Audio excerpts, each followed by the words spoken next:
এদেশে জন্মগ্রহণ করাটা বোধহয় বড় ভুল। এই দোষটা অন্য কারো না।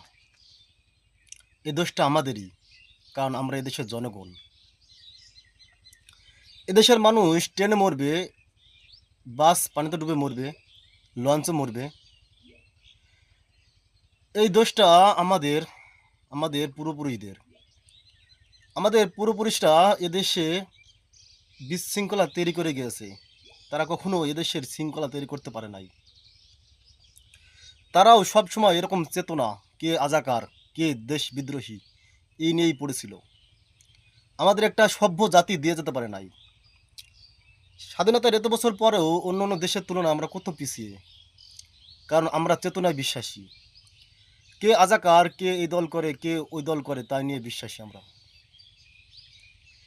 এদেশের মন্ত্রী মিনিস্টাররা বিদেশে বড় বড় দালাল কোঠা তৈরি করেছে।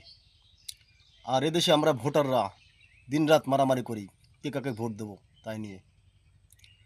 এই দোষটা আমাদেরই, আমাদের জনগণের। আমরা এভাবে আমাদের রাষ্ট্রের নিয়ম শৃঙ্খলা তৈরি করেছি। আমাদের দেশের মানুষের এটা ভাগ্য, আমাদের জাতির এটা ভাগ্য। আমরা এভাবেই থাকতে হবে আমাদের। এটা কখনো আর সভ্যতা আনা সম্ভব না, কারণ আমরা জনগণ এমন হয়ে গেছি।